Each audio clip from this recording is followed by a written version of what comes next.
Se empiezan a escuchar los gritos de una joven que está pidiendo ayuda, está pidiendo que la auxilien porque alguien la está atacando. Cuando entran a la habitación encuentran el piso completamente lleno de sangre, la cama también manchada en sangre, una toalla sobre la cama y a un lado, entre la base de la cama y un ropero, un closet, encuentran tirada a una joven de 17 años que se da a conocer de manera fortuita un descubrimiento de un feminicida serial que las autoridades no tenían ni siquiera idea de su existencia. Hola, ¿cómo están? Bienvenidos esta semana a mi podcast Sin Ley. Ustedes ya me conocen, yo soy C4 Jiménez y aquí les cuento todas las historias más relevantes en materia policial. Historias que me ha tocado reportear, que me ha tocado publicar y que aquí les platico mucho más a detalle. Yo soy C4 Jiménez y esto es Sin Ley. Esta historia de la que vamos a platicar es quizá una de las más impactantes en los últimos años en Ciudad de México. Y es por eso que vamos a destinar este capítulo completo para platicar de un feminicida. Le llaman el químico feminicida de Iztacalco. Un hombre que andaba como cualquier otro, pero que hasta ahora está relacionado con cuando menos 7 asesinatos de mujeres. Es una historia que se da a conocer de manera fortuita. Un descubrimiento de un asesino serial, un feminicida serial, que las autoridades no tenían ni siquiera idea de su existencia. Existe en la Ciudad de México un equipo especial para la investigación de feminicidios, un equipo especial para investigación de personas desaparecidas. Por supuesto que la Fiscalía tiene áreas de inteligencia, pero no tenían idea de la existencia de un feminicida que andaba suelto en Ciudad de México, que andaba libre, andaba tranquilo, tan tranquilo que operaba desde hace cuando menos 10 años y nadie sospechaba de él. Este tipo se llama Miguel Cortés. Les voy a contar cómo se descubrió la existencia de Miguel Cortés o cómo se supo que Miguel Cortés era un feminicida serial. Una mañana en la alcaldía Iztacalco, estaban los vecinos en un edificio cuando de pronto empiezan a escuchar gritos. Los gritos primero de una joven que pedía auxilio gritando por la ventana de su departamento. Es una pequeña unidad de edificios, una pequeña unidad de departamentos. Se empiezan a escuchar los gritos de una joven que está pidiendo ayuda, está pidiendo que la auxilien porque alguien la está atacando. Y después empiezan a escuchar los gritos ahora de una mujer en el mismo lugar, una mujer que está pidiendo que la auxilien. Al lugar llegan agentes de la policía capitalina, llegan vecinos, entran al edificio, suben al departamento, al departamento número 3, que es de donde venían estos gritos, y encuentran en el piso, en la entrada del departamento, manchas de sangre. Lo que hacen los policías es entrar a este departamento. Es una pequeña escalera de azulejos, pequeños escalones. No da mucho espacio como para que suban y bajen más de 2 personas al mismo tiempo, pero por ahí suben todos. Entran hacia la derecha del departamento y encuentran a una mujer ensangrentada, con las manos en el cuello, sujetándose el cuello que tiene lesionado. Y la mujer les dice que la acababan de agredir y les pide que ayuden a su hija, que su hija estaba al interior de una de las habitaciones. Cuando entran a la habitación encuentran el piso completamente lleno de sangre, la cama también manchada en sangre, una toalla sobre la cama y a un lado, entre la base de la cama y un ropero, un closet, encuentran tirada a una joven de 17 años que estaba ahí sin vida. La encuentran con una bolsa en la cabeza, la encuentran asfixiada y lo que hacen es preguntarle a la mamá qué acababa de pasar. La mamá, por supuesto, alterada, gritando, lesionada, ensangrentada, les cuenta que un tipo la había agredido y que este tipo se había escapado del departamento, que tenía muy poco que había salido. Lo que hacen los agentes es rápidamente asomarse al exterior de este departamento y encuentran en el piso gotas de sangre. Gotas de sangre que los hacen suponer que la persona que agredió a estas dos mujeres, a la señora Cassandra y a su hija, que también quedó lesionada, había escapado, pero lesionado.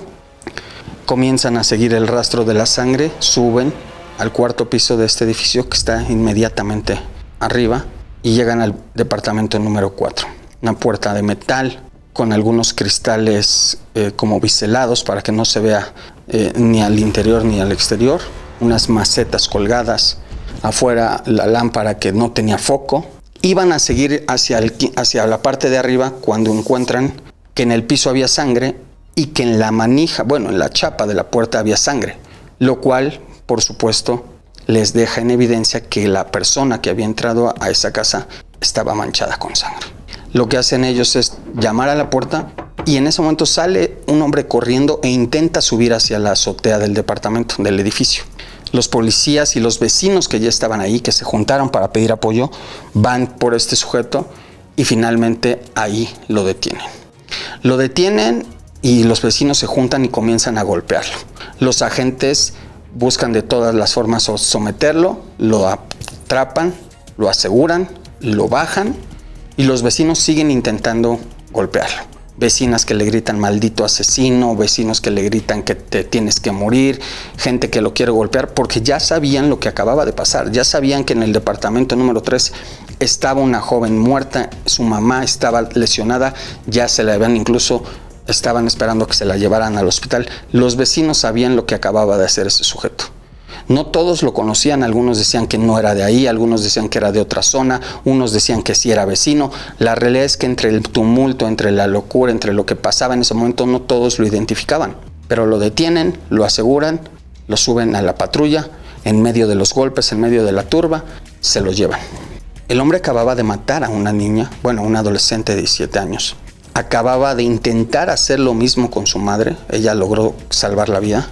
Y sin embargo, si ustedes vieran la fotografía de este tipo, cuando lo llevan en la patrulla ante el Ministerio Público, es la imagen de un hombre que va sonriendo, quizá no mostrando los dientes para enseñar una sonrisa, pero sí con una cara de satisfacción en el rostro, una cara de satisfacción, una sonrisa que no muestra los dientes, pero que sí muestra un rostro que muestra alegría, un tipo que estaba recargado en la patrulla, en el asiento de la patrulla, posando casi para la foto, con algunos rasguños en el rostro, que después se sabría eran rasguños que le había provocado la señora que se defendió, la señora Cassandra, al defenderse.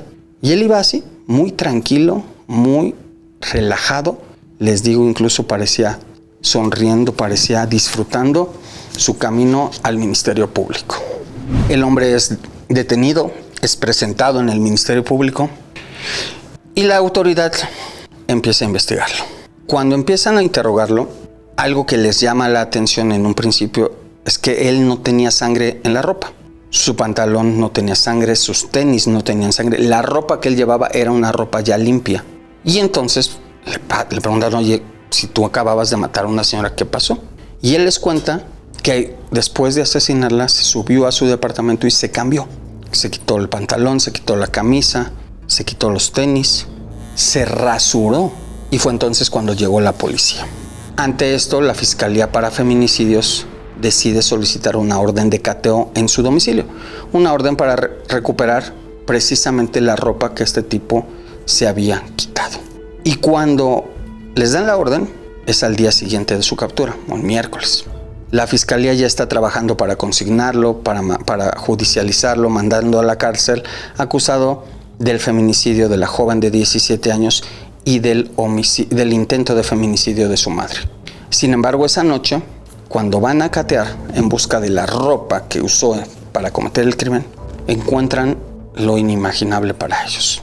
Según lo que he podido saber, dentro de este domicilio encontraron cuando menos 3 cráneos humanos.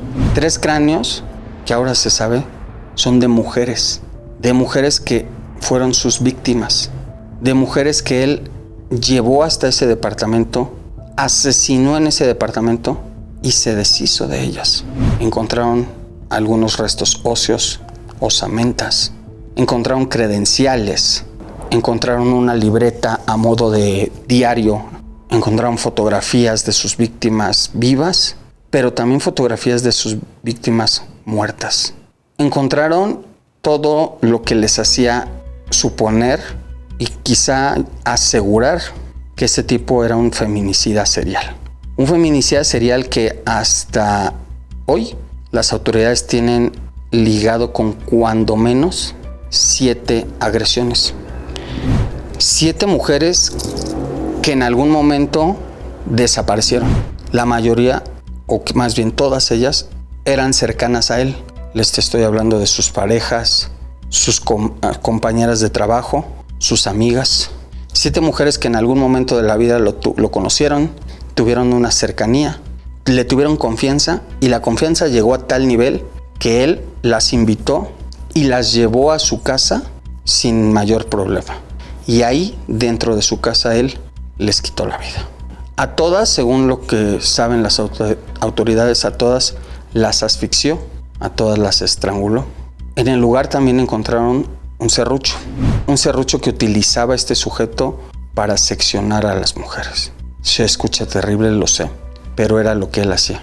Con el serrucho las seccionaba y después, con los químicos, se encargaba de disolverlas.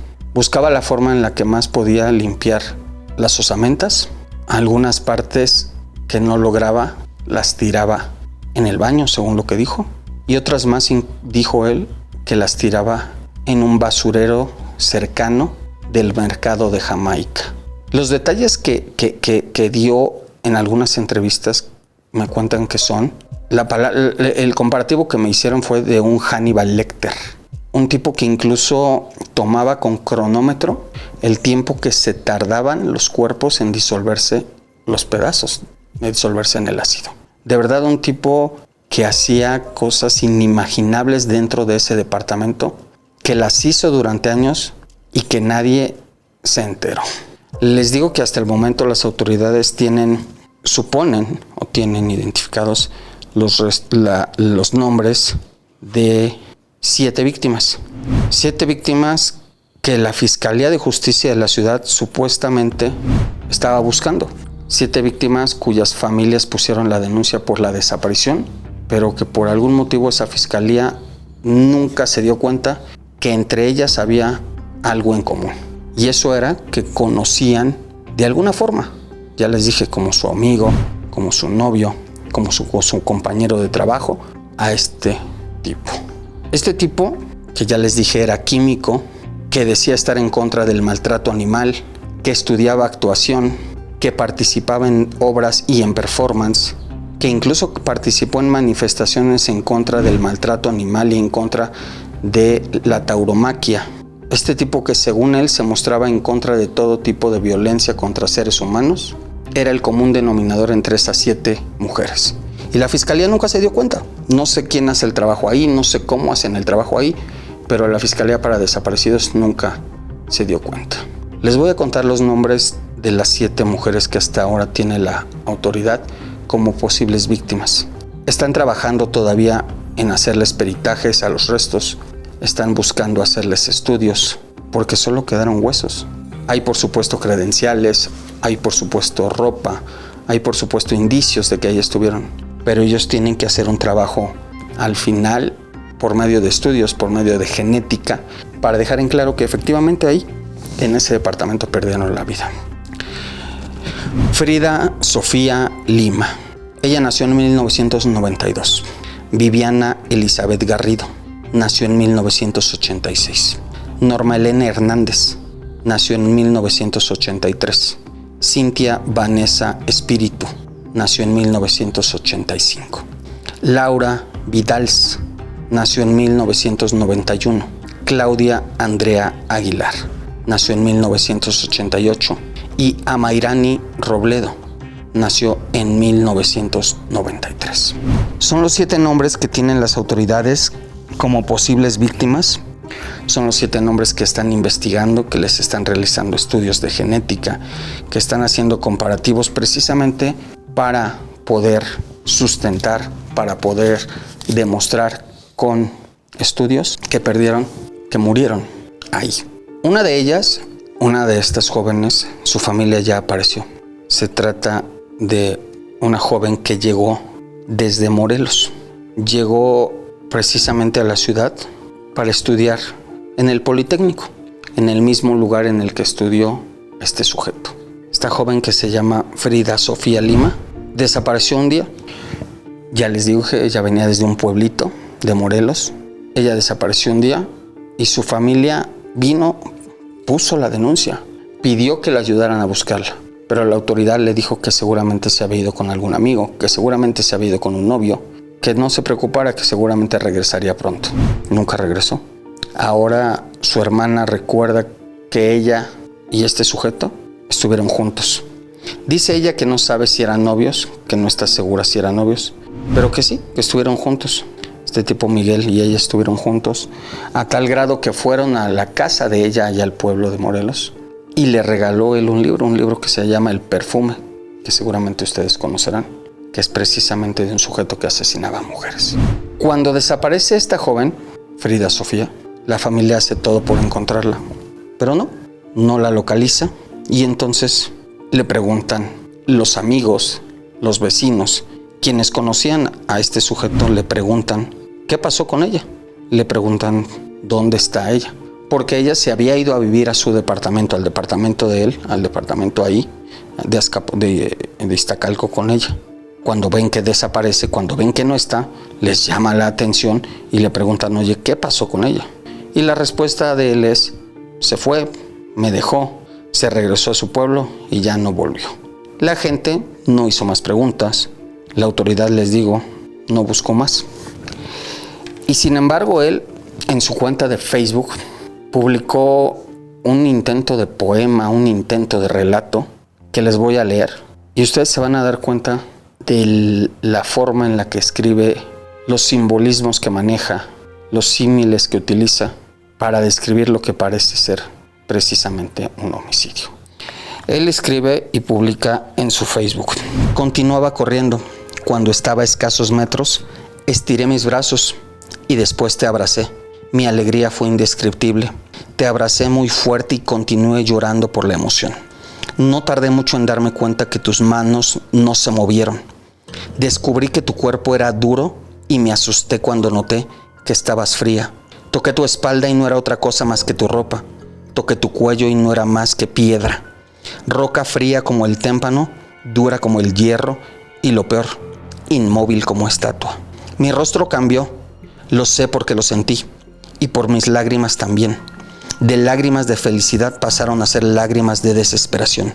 Quería estar a tu lado, pero no de esta manera. Hace tiempo te vi morir. Moriste sepultada por pequeños cristales. Tu piel se manchó de sangre y tu cuerpo cambió de tonalidad a un rojo escarlata. Cubierta de sangre, te puse en un altar y lloré a tus pies. Decidí quedarme contigo, mejor dicho, con tu cuerpo inerte. Estaría que en cualquier momento abrieras los ojos o simplemente moriría en tus pies.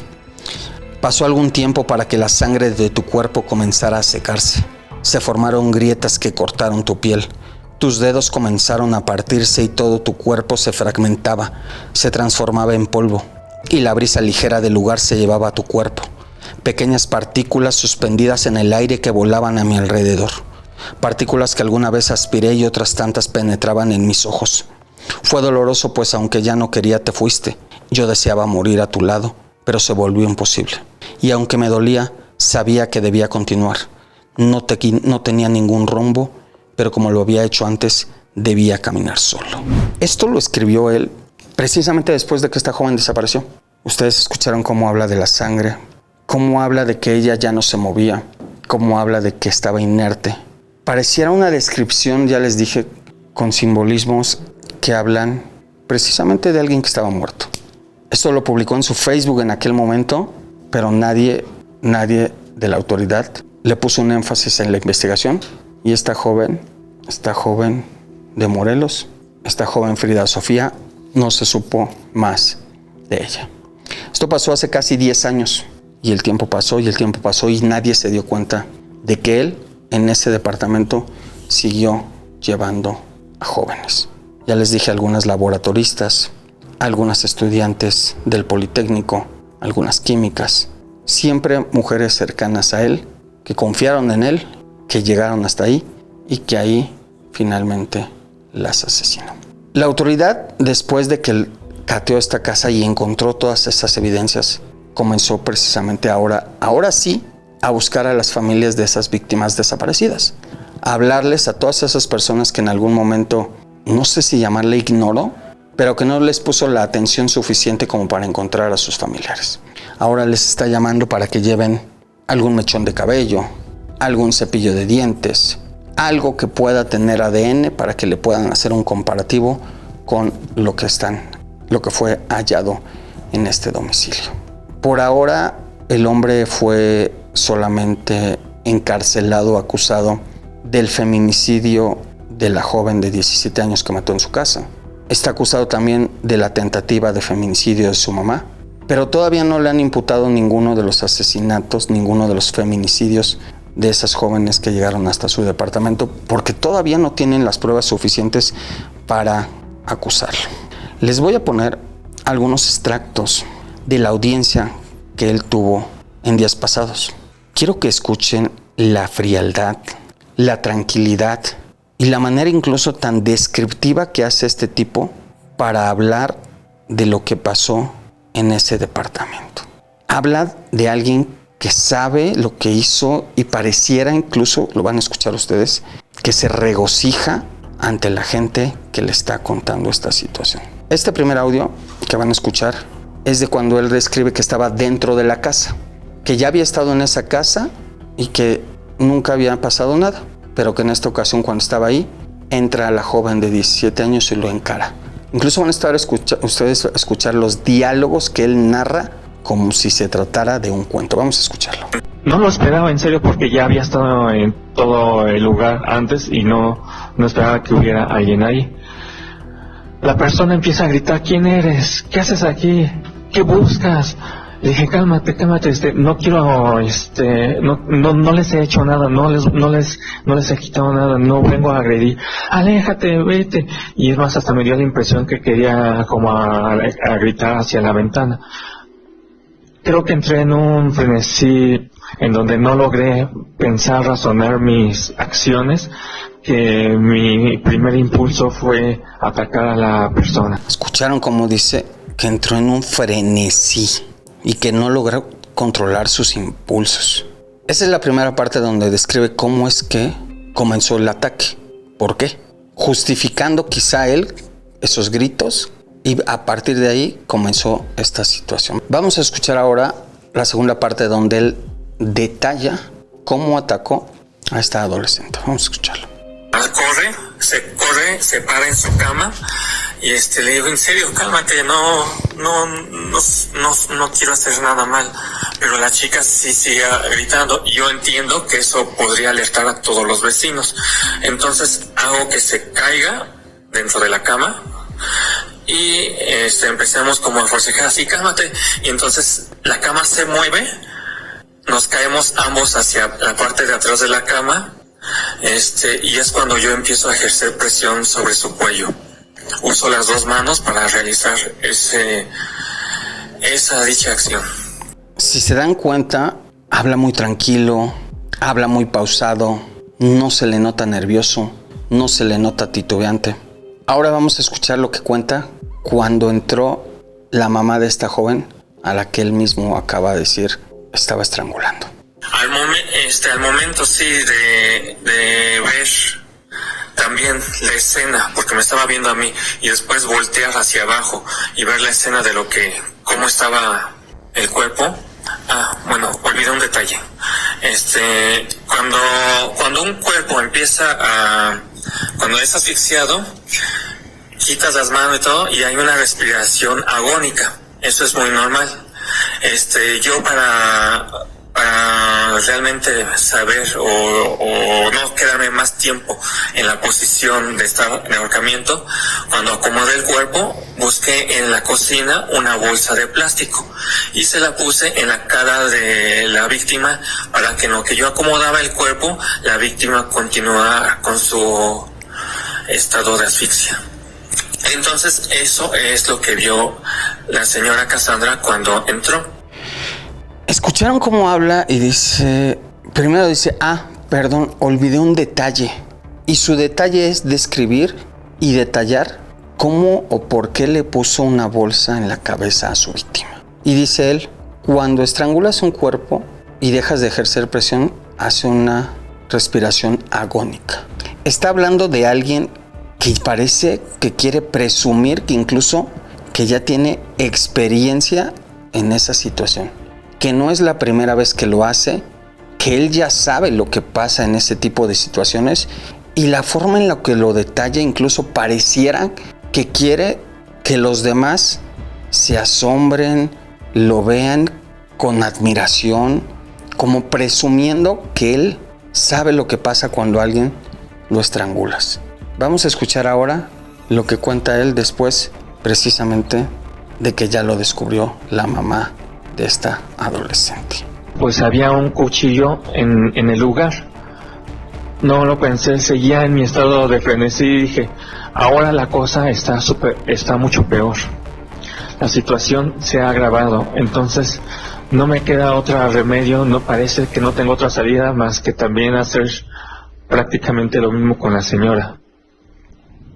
Pero esta vez utilicé un arma blanca, un cuchillo que características que no recuerdo si el mango era de madera, pero me parece que sí, y tenía como tipo sierra. ¿Notaron cómo da detalles?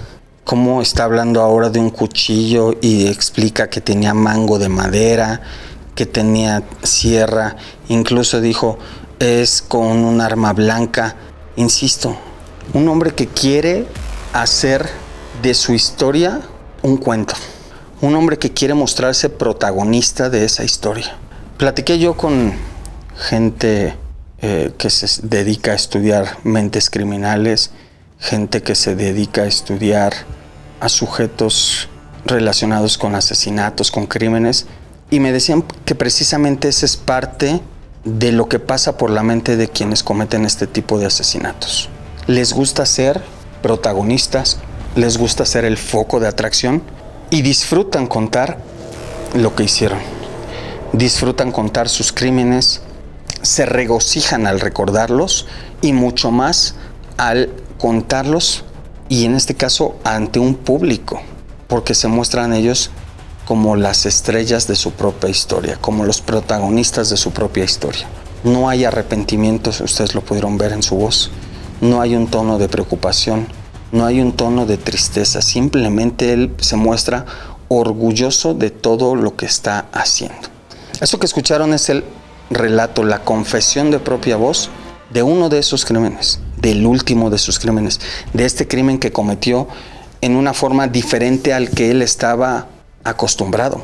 No llevó a la víctima hasta su casa como en todos los casos, no la llevó con engaños, no la mató dentro de su casa.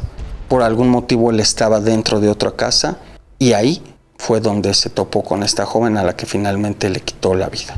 Después de todas estas confesiones que este tipo hace, que hace ya ante el juzgado, que hace ya ante un público, podría ser. Lo único que les decía yo, que me han contado gente que se dedica a esto, es la muestra de todo psicópata, de todo sujeto que dedica su vida a este tipo de crímenes. Pude platicar con su hermana. Les voy a poner un poco del audio en el que su hermana describe cómo era él. Y ella lo llama un monstruo. Ella misma lo llama así. Dice que no se imaginó nunca que tuviera a su hermano así. Quiero que escuchen un poquito de la plática que tuvimos con su hermana. ¿Cuándo fue la última vez que viste a tu hermano Miguel? Lo vi el miércoles, hablé con él, traté de hablar con él, le dije que si era culpable, que por favor que ya por el bien pues de los familiares, de las víctimas, de mi mamá, de mí, que ya por favor dijera la verdad, que ya hablara, que pues ya se había acabado, que si era cierto lo demás, que por favor dijera las cosas, que por la paz de las familiares de las víctimas, que ya entendiera que ya se había acabado, que por favor ya hablara, que confesara todo, que pues que entendiera en su cabeza que pues ya todo se había acabado. Correcto. ¿Te esperabas que fuera a pasar esto con tu hermano? No, jamás, no me lo imaginé. Mi hermano y yo, pues cuando éramos niños sufrimos violencia familiar por parte de mi papá. Nunca recibimos ayuda, nunca nos ayudaron a ninguno de los dos, nunca podíamos hablar porque teníamos mucho miedo. Fuimos creciendo, fuimos sobrellevándolo. La diferencia es que entre él y yo es que yo opté por reconstruirme, por continuar mi vida, pero él tomó el camino al odio y él no sé por qué. Él se distanció de nosotros desde siempre y nunca nos imaginamos que fuera a pasar esto. ¿Él cómo trataba a las mujeres?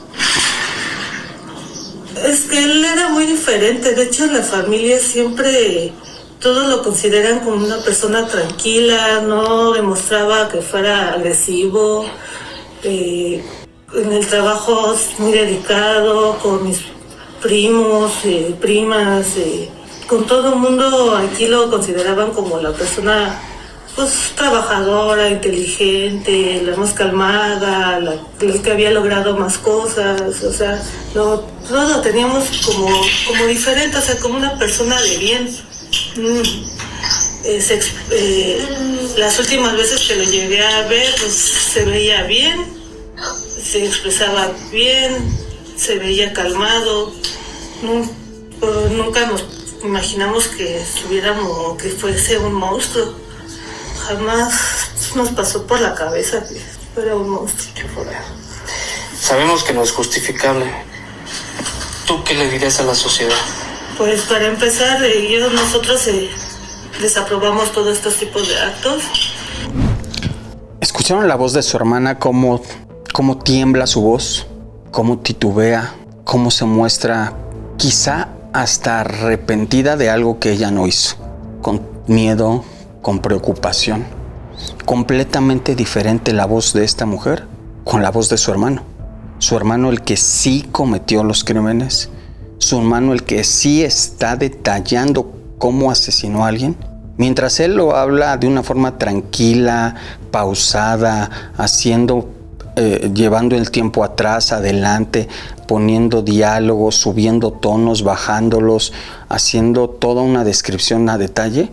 Esta mujer se muestra temerosa, con la voz temblando, preocupada. En momentos parece incluso que quiere llorar. Ella y su hermana, ustedes la escucharon, dice que de niños sufrieron violencia, que de niños fueron agredidos por su padre. Lo poco que he podido saber de la niñez de este hombre es que en la secundaria varias veces lo regañaron porque llevaba ácido a la escuela, llevaba químicos a la escuela. Y con los químicos se ponía a deshacer la pintura de los carros y a deshacer distintas cosas. Químicos, por supuesto, que tomaba de su casa porque su papá también era químico. Y con esos químicos destruía. Si se dan cuenta, esa acción que ejercía cuando era un niño de 13, 14 años, es lo mismo que hacía ahora para deshacerse de las mujeres. Les ponía químicos, les ponía ácidos y se deshacía así de sus cuerpos. Hoy este hombre está preso en el reclusorio Oriente. Está acusado, ya les dije, del feminicidio de esa adolescente por el que fue descubierto y del intento de feminicidio de su mamá. La fiscalía está llamando a los familiares de quienes presumiblemente son sus víctimas. Está haciendo toda una serie de estudios. Y el tipo, por lo que tengo entendido, solo lo ha visitado desde su captura a su hermana. El día que fuimos a buscarlo a su casa, su mamá no quiso salir. Su mamá dijo que se sentía muy mal, que no quería platicar de eso. Se encerró aquel día en su habitación Por cierto, la casa donde vivía él, esa casa donde creció, que está en Azcapotzalco, una casa pequeña de 2 habitaciones, una casa en la que, a diferencia de muchas otras, no hay fotografías de familia. En ningún lado hay una fotografía de la familia. No hay un cuadro. Él es químico, él tenía estudios, él tenía reconocimientos, él tenía premios, pero por ningún lado se ven estos colgados en la puerta, en las paredes de la casa. No hay fotografías de las generaciones, no hay fotografías de sus títulos escolares, no hay una fotografía donde aparezca toda la familia. No hay fotografías de él colgadas en ninguna pared.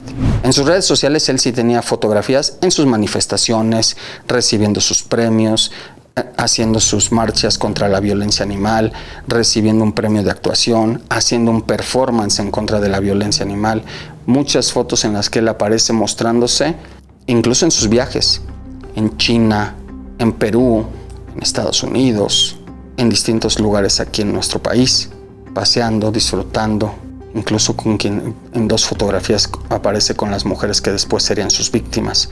A él sí le encantaba presumirse, mostrarse, lucirse, pero en su casa no había una sola fotografía de él. Dice su hermana que su papá los maltrataba, que su papá los violentaba, que su papá era violento y abusaba de ellos. El señor, tengo entendido que ya murió. Su mamá no quiso platicar con nosotros el día que fuimos a buscarla. Su mamá, tengo entendido que no ha querido ir a verlo a la cárcel. Solo su hermana lo ha visitado y ustedes escucharon, su hermana le dijo que si había sido así, que se entregara, que confesara más bien, que contara todo, que ya había desaparecido, que ya había terminado todo. Tengo entendido que ante la autoridad él ha relatado algunos de sus crímenes. La autoridad tiene que trabajar para poder sustentar toda esta acusación. Por lo pronto, este tipo va a permanecer aislado. En la cárcel la autoridad lo tiene en una zona de resguardo, primero para que no sea atacado, agredido o que incluso lo intenten matar a otros reos que ya lo odian en la cárcel. Pero también está vigilado las 24 horas porque no quieren que intente quitarse la vida. Porque ellos, las autoridades, saben que es muy factible que dentro de las personas, dentro de los asesinos seriales, busquen que sean ellos, incluso sus acciones lleguen incluso a trascender a tanto que se quiten la vida para que queden como si fuera incluso una leyenda. La autoridad está buscando que no atente contra su vida y lo tiene vigilando todos los días, 24 horas al día lo está vigilando, cuidándolo de que lo ataquen o de que él mismo atente contra su vida. Por lo pronto la autoridad sigue investigando, sigue buscando pistas, sigue buscando indicios para poder confirmar quiénes fueron las víctimas de este hombre. Desde hace cuando menos 10 años cometía asesinatos. Desde hace cuando menos 10 años cometía feminicidios. Al menos ya les dije 7 nombres de las víctimas que las autoridades ya están investigando. ¿Podrían ser más? Quizá podrían ser más. Pero hasta ahora hay 7 nombres ya en la mesa. 7 mujeres que desaparecieron en algún momento, que sus familias las buscaron, que sus familias le pidieron apoyo a la autoridad en la Ciudad de México y que la autoridad no las ayudó. Y si las ayudó, lo hizo tan mal que nunca encontró el hilo conductor. El hilo conductor que los llevaba a ese tipo, a ese químico que ahora sabemos y que ahora llaman el químico feminicida de Iztacalco. Ese tipo hoy está en la cárcel. Ese tipo seguramente se va a morir en la cárcel. Ese tipo no creo que vuelva a salir a las calles de la ciudad. Hasta ahora, esto es parte de la investigación que he logrado obtener en estos días sobre este sujeto. Seguramente voy a tener más y seguramente se las voy a contar en los próximos capítulos. Por lo pronto este tipo está encerrado. Por lo pronto este tipo está en la cárcel. 10 años de crímenes terminaron. El tipo se fue de su casa bañado, se fue de su casa rasurado, se fue de su casa en la patrulla sonriendo. Pero hoy el feminicida, hoy el químico feminicida de Iztacalco no se va a quedar sin ley. Hasta aquí llegamos el día de hoy con estas historias de la policía. Recuerden, no dejen de escucharnos en todas nuestras plataformas de audio. Yo soy C4 Jiménez y esto fue Sin Ley.